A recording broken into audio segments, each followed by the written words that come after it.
última apresentação, porque ela, na realidade, já fez um comentário, já fez na realidade, os comentários, o debate que era necessário aqui nessa mesa. Então, eu vou aproveitar e dar logo a palavra para o público, porque eu acho que existem muitas coisas aqui que vocês devem estar pensando e que gostariam de dizer, de contribuir para esse debate. Boa tarde a todos e a todas. Eu sou Alexandre Domingues, sou servidor aqui sou servidor do Ministério do Planejamento e atualmente alocado aqui na Fundação Casa de Rui Barbosa. Avaliação de política pública é algo que eu reputo de extrema relevância, haja vista tudo que a gente está vivendo nesse exato momento.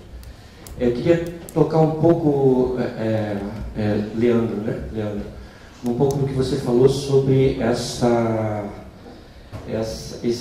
questão dessa radicalização para alguns parâmetros e aí para algumas percepções da sociedade atual, com a frase que você falou, eu quero meu país de volta, e de onde surge essa frase. A minha angústia com o que diz respeito à avaliação de políticas públicas como é que a sociedade se apropria daquilo que é produzido dentro da avaliação de políticas públicas. Como é que nós todos que lidamos com políticas públicas vamos conseguir produzir algo que não vai ficar intramuros, seja da burocracia, seja da academia, mas que possa ir para as ruas, que possa ir para o cidadão comum, possa ir para o cidadão médio entender e, a partir daí, tentar, de alguma forma, formar suas preferências e tomar as suas decisões, se a gente está partindo do ponto de vista de democracia, né? No fundo, talvez a minha angústia possa ser resumida como é que a avaliação de políticas públicas pode ser um instrumento de fortalecimento do processo democrático. Se vocês puderem comentar, eu agradeço. Boa tarde, eu sou a Adélia Zingão, também aqui da Casa do Rui Barbosa, trabalho com a Lê Calab, também sobre a carreira de políticas públicas, como Alexandre. E aí, provocando também, a partir até do que ele falou, eu acho que quando, em 2014, a população escolhe um projeto político, por meio do voto, ela avaliou, ela vem avaliando. Agora, a gente tem um problema de informação, de comunicação, de quem domina, né, quem tem acesso, né? Então, assim, também é uma parte desse componente, né? Já que a gente está falando da complexidade de avaliação de políticas públicas, de análise, né? Que não é só aplicar método, né? Isso envolve, né? E eu gostei muito, né? Tempo, espaço, o contexto, a história da política, né? As disputas dos conceitos, porque a gente também está discutindo disputa de conceito, né? Do que é Estado, para que ele serve, o que é política pública, né? Isso é muito disputado dentro do próprio Estado, o que é política pública, né? Quem deve fazer a política pública, se é o técnico, se é o político, né? Então, acho que isso tudo entra nesse debate, né? Nessa discussão do que é a política pública. Aí, nesse processo, tipo assim, o que vocês, né, não é um tipo de avaliação, né, o que a população fez. Ela fez uma avaliação e ela fez uma escolha. Ela sabia muito bem que um projeto político não era o que ela queria, ela escolheu outro, pelo menos uma boa parte, né? Então, é mais para provocar esse debate, né, a respeito dessa compreensão do que é a avaliação e dessa apropriação da avaliação, né? Bom, sou Marcia Mota, da UF. Eu só gostaria de fazer uma proposta, assim, porque para mim uma discussão da política de avaliação, estou falando em relação à universidade, né, é que a rigor, ela perdeu ao longo do tempo uma certa legitimidade. Talvez seja a hora, como você estava falando, de avaliações heterodoxas, né? Porque ela se tornou, os órgãos de fomento se tornaram basicamente os órgãos de tormento, né? Quer dizer, a acepção original da palavra fomentar, quer dizer, impulsionar, né? Incentivar, ela foi sublimada para um discurso da produção antes da realização, né? Quer dizer, O pesquisador, em geral, ele tem que apresentar uma série de resultados para pedir recursos para fazer o projeto. Então, essa inversão, que em algum momento tinha uma lógica para você separar um pouco, né? Quem já estava capacitado a receber recursos e quem ainda não estava, acabou distorcendo o próprio processo de divulgação científica, porque basta você acessar o Google que você tem a informação dos pesquisadores que de fato estão produzindo aquilo. Mas que para você captar recursos, você precisa se submeter a uma lógica que mais aprisiona do que liberta,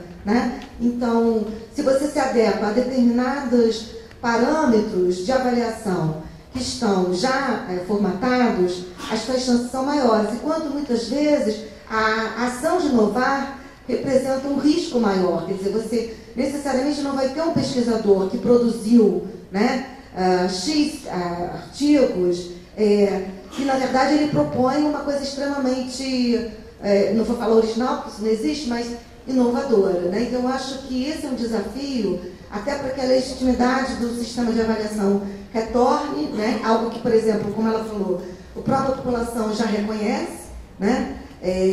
Quando, por exemplo, no século XIX, só para lembrar, todas as tentativas de fazer medição, o povo se escondia porque não queria, né, nenhum tipo de avaliação, entendia a avaliação como uma dominação, entendeu? Então, eu acho muito interessante quando você pensa nas avaliações heterodoxas, o que isso tem de desafio para pensar efetivamente no que é criar, né, e libertar o conhecimento. Eu acho que hoje a gente está num momento que o conhecimento está cada vez mais aprisionado no sistema de avaliação e, portanto, no órgão de fomento, quando ele está libertado na prática social e no acesso à informação.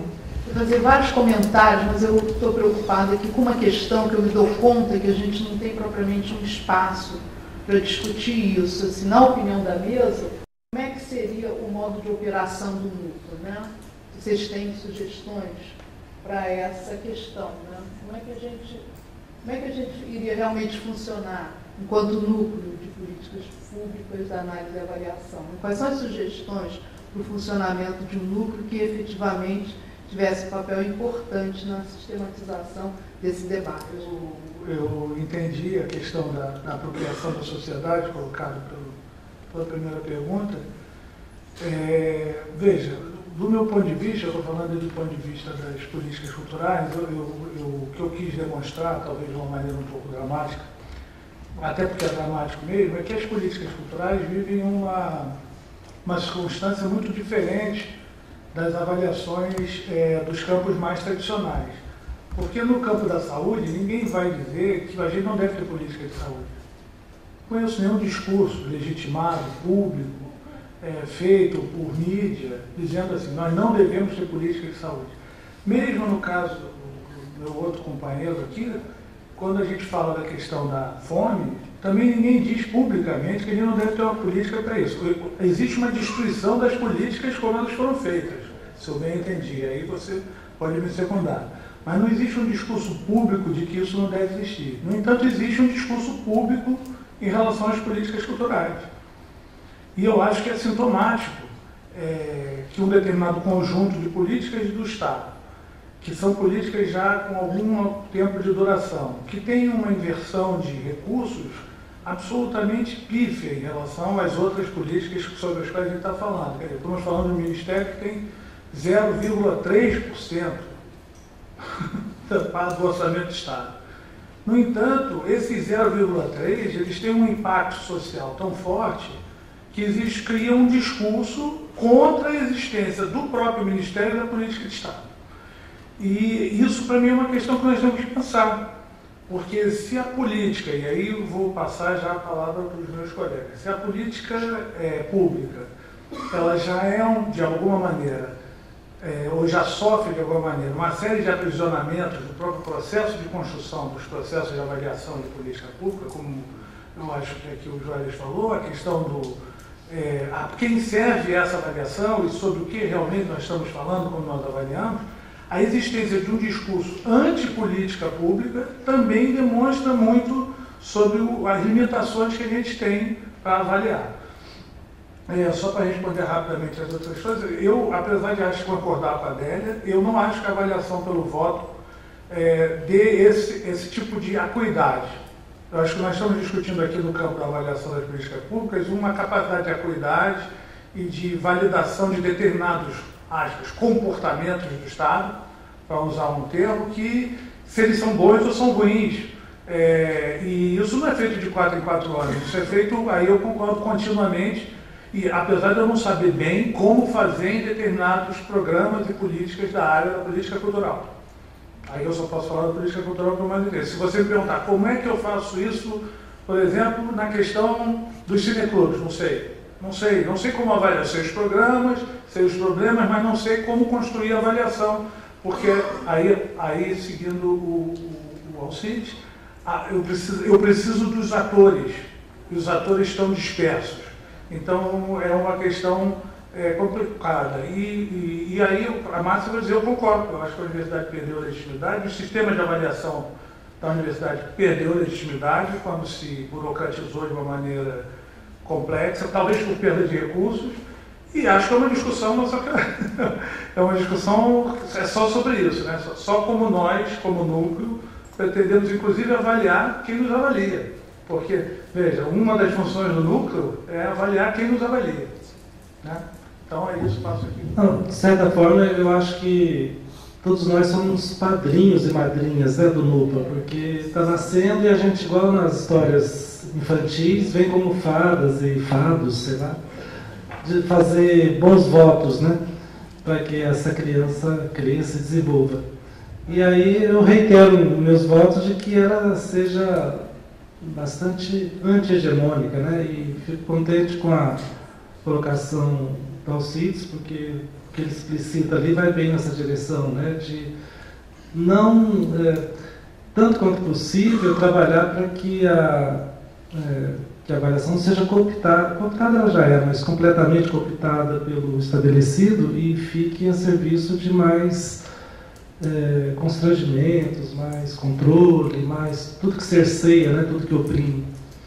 Então não é uma tarefa fácil, mas a gente tem exemplos na educação, eu trouxe da geografia e várias outras áreas que podem estar a serviço de A ou B e tiveram núcleos que trabalharam para que fosse de outra forma, né? Então eu acho que é um pouco por aí os votos, né?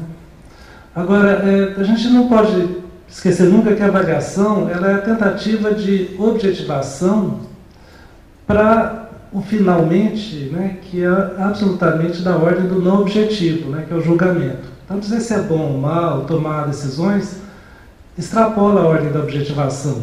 Né? A gente pode ter muita técnica para construir a bomba atômica. Decidir se vai jogar em cima de Nagasaki não é uma decisão técnica, né? É de outra ordem. A avaliação ela vai cercando de objetivação por meios metodológicos os mais diversos, mas ao final dizer se aquele programa vale ou não a pena, se deve ou não ser continuado ou não, ou parado, enfim, não é uma decisão objetivável, né? Então ela tem esse mérito, por um lado, de estabelecer bases objetivas para algo que não é da ordem da objetividade, mas que ajuda bastante no sentido de dar mais transparência e uma certa objetividade, que nunca será total. Então, nesse sentido, a comparação da avaliação com o voto, eu acho que no sentido amplo, sim, né? Mas na forma como a gente está trabalhando a avaliação aqui, aí já seria mais especificamente algo com mais cuidado, com mais... Né? Agora, é importante a gente lembrar disso, porque isso nos coloca numa seara política, né? Fazer a avaliação é política e toca as raias do poder, sempre, né? E as pessoas se incomodam. Os pequenos que têm menos poder e os grandes que têm mais poder, por razões diversas, mas porque ela pode tocar em interesses. Né? Então é ali que a gente se centra e não é um lugar exatamente agradável. Sempre que a gente tem que dizer coisas duras, né, ao final, difíceis, por exemplo, avaliações que eu já tive, encontrei coisas até diferentes do que eu imaginava no início, e na hora de publicar, eu falo, nossa, eu vou ferir suscetibilidades, porque isso tem que ser dito e vai ferir, né? Mas você tem que ir em frente. Mas ela é um debate, ela está na seara do poder, da política, em parte, né? E com os métodos objetiváveis em outro, né? Os comentários da Sérgio. Bem, eu fiquei pensando nessa angústia em relação a, com tantas avaliações, né? E por que é que as avaliações também não chegam às pessoas? Porque também tem essa questão, né? Quer dizer, mesmo com todo o esforço, né, que no sistema de informação, a gente sabe que é muito complexo, é muito difícil isso. Mas se a gente pensar que a avaliação pode ser um processo de aprendizagem, e alguém falou de disseminação de saberes, né, acerca das políticas públicas, está aí um campo que pode extrapolar a área de intervenção dos educadores sociais, dos psicólogos sociais, né, você tem um trabalho muito bom, que você construiu uma massagem com as assistentes sociais, com toda a formação, né, em avaliação pelos SUAS, com as assistentes sociais, formar os gestores, né, eu acho que é por aí. Mas, de uma forma ou de outra, participando na rede, e o Brenner e a Dayana, colegas há muito tempo, na Rede Brasileira de Monitoramento e Avaliação, nós temos muita dificuldade de chamar a mídia, a imprensa, para participar dos debates acerca de avaliação. A gente entende que a imprensa é um ator bastante importante, né? E com exceção de um ou outro jornalista que vem nos acompanhando nesse sentido para divulgar resultados de avaliação, a gente percebe que a avaliação não chegou ainda como devido importância para a grande mídia, porque também é isso, é formação de opinião, né? Assim, eu sei que a mídia está muito complicada, né? Mas, assim, de certa forma, nós temos visto que é uma grande lacuna. E aí, imagina, Márcia, a heterodoxia neste campo, que é um campo extremamente minado, né? Quando você pensa avaliação como controle, né? Quer dizer, eu estou falando avaliações heterodoxas, mas elas também têm uma intencionalidade política, porque elas alargam o campo da ação pública, a tal ponto em que a ação pública ela não é só pensada a partir da intervenção da política pública, né? Porque ela é pensada na resistência, não é? Ela é pensada no movimento social, ela é pensada na negação, que isso também é ação pública, não é? Porque não necessariamente a ação pública deve se restringir à ideia da política pública, mas se a gente pensar numa noção ampliada mesmo de Estado e tal. Essas avaliações mais complexas, elas vêm colocar à tona também outras formas de ação pública, né, que incide nas intervenções das políticas públicas, né? O que fica mais complicado ainda, né? Por isso que talvez elas tenham esse componente, não vou dizer contra-hegemônico, mas um componente político mais alargado. No caso da própria avaliação do qual nós somos submetidos, a da CAPES, uma avaliação em profundidade da avaliação da CAPES começaria pelo próprio embate da noção de ciência que foi colocada aqui. Não é isso? Tem um embate conceitual aqui posto, não é? E aí, eu já participei de várias, como coordenador do mestrado, de várias reuniões da CAPES, elas, penso que na série também, né, na série, elas são decepcionantes em relação a isso, porque nós somos convidados, como coordenadores das pós-graduações, você deve ter ido algumas vezes também, mas não para discutir a avaliação que se faz, mas sim para de cima para baixo, falar, você tem que fazer isso para alcançar tal, são esses pré-requisitos. E no caso, nós das ciências humanas, a gente se sente bastante secundado, né? Porque ainda tem um critério das ciências exatas de avaliação, de um viés um pouco mais quantitativista, tal, sobre o qual nós nunca encaixamos, né? Por exemplo, a questão dos programas na área de cultura, André, é complicadíssimo, né? Então, vale mais um artigo A1 ou uma performance teatral que, na periferia, não é isso? É complexo. É um sistema de medição. E eu estou, na verdade, trazendo de forma heterodoxa a avaliação como uma forma de compreensão, né? Como uma hermenêutica dos atores diante dos vários conceitos acionados pela política pública, né? Não é fácil, mas assim, isso torna mais complexo, mas também alarga o nosso horizonte político das avaliações. Finalmente, eu gostei muito da ideia de pensar funcionando o nosso modus operandi, né? Eu acho que convido todo mundo a ser padrinhos, né? Madrinhas aqui, né? Porque algo aqui está sendo construído e eu acredito que alguém falou de extramuros aí, eu acho muito importante, mas a dimensão interinstitucional é muito importante no campo da avaliação. Mas não é interinstitucional apenas entre os nossos programas de pós-graduação, não é isso, né? Interinstitucional, assim, também para provocar a gestão, né? E também as empresas, o terceiro setor. Amanhã a gente vai ofertar um mini curso, avaliação no terceiro setor. 7 inscritos, assim, o menor número, né? O terceiro setor é importante, porque eles também eles colocam algumas bordas aí, né, de institucionalidades que às vezes a gente esquece, né? São lacunas. Algo a ser pensado e incorporado aqui no próprio número.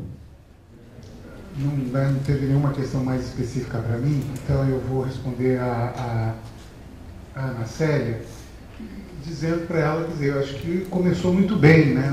O NUPA, quando na sua abertura ele traz a discussão sobre que Estado contemporâneo é esse, né? No fundo, né, a pergunta básica é essa. A gente está aqui para discutir avaliação para que Estado, para que concepção de desenvolvimento, né? A gente está aqui para,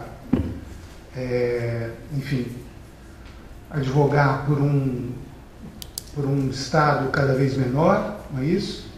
Para advogar ou por um Estado que desenvolve política social para aquelas pessoas que não conseguem comprar serviço no mercado, ou, de fato, né, um Estado que, de alguma forma, consolide aquilo que nós escrevemos, né, na Constituição de 88, até que até que se revogue essa Constituição, até que se modifique essa Constituição, né, seguindo as regras democráticas que existem para isso. Então, eu acho que é muito positivo que o NUPA se coloque como isso, porque realmente já existem outros núcleos, outros centros de pesquisa para advogar para outros tipos de outros modelos, tá certo? Quer dizer, o CLIER, né, enfim, tem aí o Banco Mundial, o Banco Interamericano, né, enfim. Após o Itaú Social, existem muitas propostas que vão advogar, na verdade, em busca, né, de um método em particular que, na verdade, dialogam com uma concepção de política social como projeto, né, de terceiro setor, sem qualquer desmerecimento do terceiro setor, tá certo? Mas com um grau de complexidade muito menor em termos de desenho, de pessoas, de escala, de tudo. Então, eu acho que ter seminários como esse, em que a discussão, né, do Estado, que serve, né, qual é a concepção de Estado que nós estamos, e que está aqui representado, né, saúde, educação, área social, uma parte específica da área social, que é o desenvolvimento social, isso é um modus operandi importante, ter mesas nesse sentido.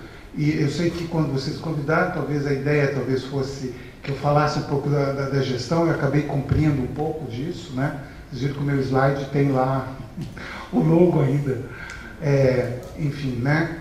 Da instituição que, de fato, talvez eu viesse aqui representar, porque eu também acho que esse é um outro campo importante. Eu acho que aqui naqueles slides, Alcides, deveria estar explícito também a avaliação como campo de gestão, como campo de conhecimento aplicado da gestão, porque eu acho que isso também pode diferenciar o NUPA se ele não ficar também assim, encismado só dentro da universidade. Ele tem que trazer o gestor, certo? Tem que, em alguns casos, como diz o Juarez, na área da saúde, esse intercâmbio é muito mais dinâmico, não é? Em outras áreas não é tão dinâmico, e é absolutamente fundamental. É absolutamente fundamental, gente, porque realmente o pessoal dá, né, não sei se vocês sabem, mas um dos vários legados negativos que o Joaquim Levy nos deixou, além dessa recessão, né, enfim, que a gente está agraçando, isso tudo foi desenhado lá em março do ano passado, e as consequências a gente está colhendo hoje, não é? Infelizmente. Isso não tira a responsabilidade de quem o nomeou, absolutamente, mas, enfim, o fato é que o Levy também nos deixou, por inspiração do Banco Mundial, um projeto, gente, que a gente sabe que é um projeto que está voltando há muito tempo, nesses últimos 5 anos, e emplacou, que era o projeto da criação da Comissão Mista de Avaliação de Políticas Públicas. E a gente, nos ministérios setoriais, jocosamente nos referíamos à agência, o avaliador mor da União, né? Para a AMEU, tá certo? Para fazer frente, porque, enfim, tinha tudo a ver com o que o Ministério da Fazenda sempre quis fazer, só que com poderes, né, de fato, vamos dizer assim, de uma agência reguladora do que é meritório e o que não é meritório fazer, né? Na ótica, né, dos analistas de finanças e controle, né, enfim, encontraram aí, junto com o Banco Mundial, dentro dessa proposta. A gente sabe o que o Banco Mundial advoga, certo? A gente sabe o ethos avaliativo do Ministério da Fazenda, não tenho nada contra isso. De fato, né, em toda instituição, em toda empresa, você tem que ter o contador que faz lá e, né, arrecada e faz a contabilidade, mas quem realmente tem que definir prioridade não é absolutamente o Ministério da Fazenda, né? Certo? As eleições servem exatamente para isso, para pautar a agenda, e o presidente e os ministérios setoriais, no caso do Brasil, na cultura, na saúde, educação, desenvolvimento social, né, no diálogo com o Ministério do Planejamento, que foi o grande perdedor nessa história. O Ministério do Planejamento perdeu uma oportunidade, achou que estava ganhando, dançou. Eu diria para vocês que, enfim, não faz nenhuma diferença ter o Ministério do Planejamento. Tanto é que, de fato, tirou o nome. Uma das ideias era tirar o nome do planejamento do Ministério do Planejamento. Esse governo realmente, ele tem um mérito. Ele explicita, se a gente precisasse, não precisa desenhar, né? Eles tiraram, né, os compromissos da agenda de governo de distribuição de renda. Eles, enfim, extinguiram a cultura, eles não precisam, não existe, assim, explicitação maior dessa agenda que está, gente, que é uma agenda pré-constituição. Desculpem, as pessoas que estão aí sequer entenderam o que se passou em 88.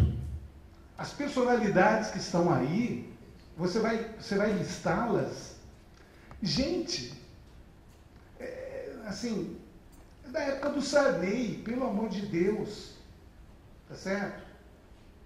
O PSDB ainda tinha algum mérito, porque de alguma forma apreendeu e não tinha um projeto. Bom, eu tenho dúvidas hoje se de fato o projeto não era tão, né, escrachado quanto esse que está colocando.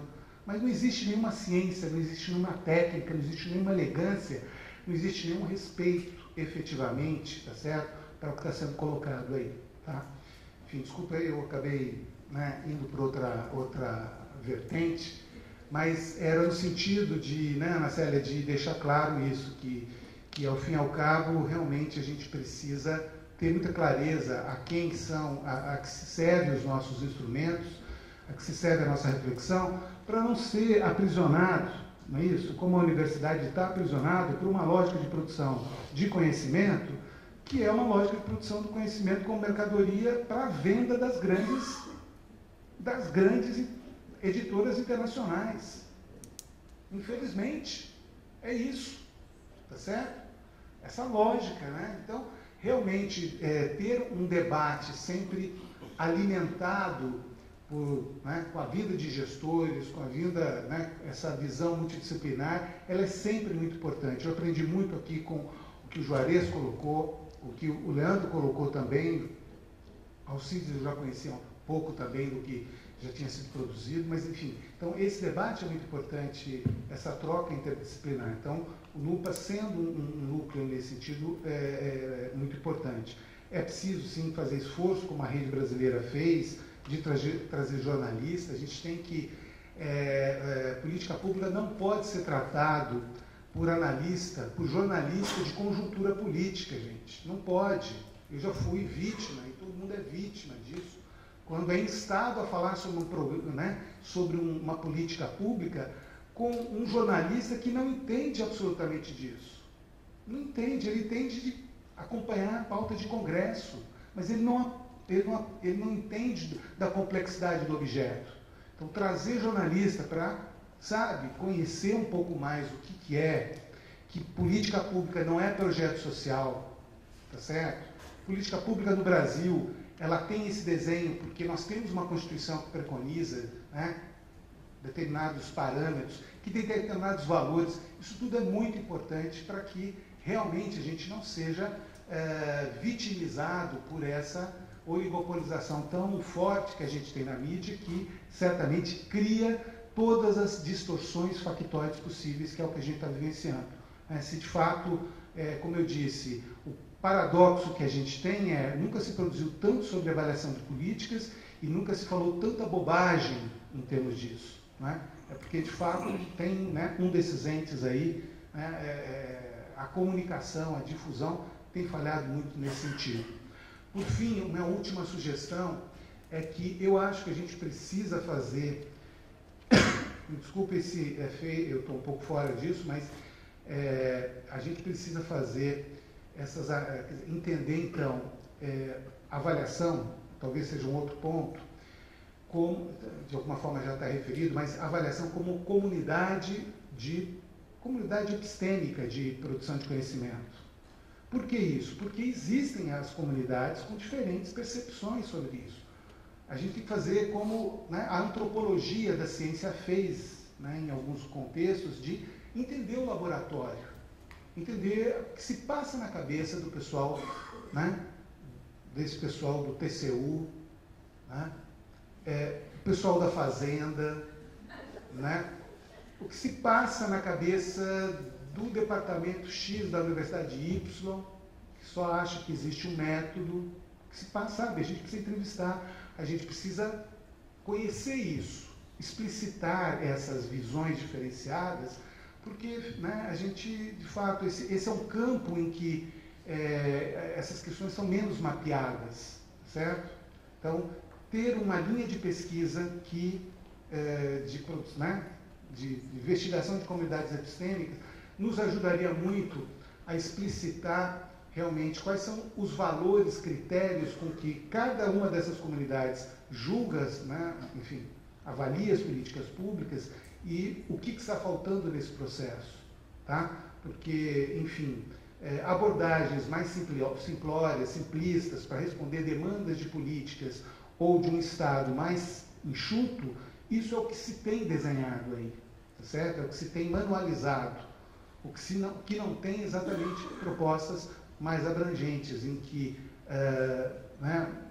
o gasto social, a política social, sejam entendidas de fato como direito e não como um fardo a ser sustentado pelo Estado, porque algumas pessoas não têm condições de emancipar. Eu queria ser, só para finalizar, otimista como o Leandro, quando ele disse que na área da política social isso está dado, não vai voltar atrás. Não, eu acho que nem saúde, não é isso, né, Juarez? Certo? Não está pelas declarações do engenheiro ministro da Saúde. Nada contra os engenheiros, mas esse engenheiro foi o relator do orçamento há um ano atrás e foi o sujeito que, por ser engenheiro, deveria conhecer melhor a robustez dos dados que apresentamos quando ele propôs cortar 30% do Bolsa Família. Tá certo? Mas como os dados, as evidências eram tão fortes e inegáveis, né, isso criou constrangimento. Aliás, né, gente, nesse julgamento de impeachment, desculpa aqui, roubando um pouco do meu conhecimento, não existe, quer dizer, até próprios argumentos objetivos que foram usados para levar a situação já foram desmoralizados. Então, realmente, né, terminando como eu comecei, né, nunca se produziu tanta evidência robusta, né, e nunca tanto se negou as evidências robustas para, de alguma forma, fazer aquilo que, de fato, né, uma outra concepção de Estado, uma outra concepção de desenvolvimento sempre quis fazer, né, aqui no Brasil, em termos de políticas, nos vários contextos. A gente realmente não pode se deixar aprisionar nesse mundinho cismado no campo da avaliação também nesse sentido. Obrigado.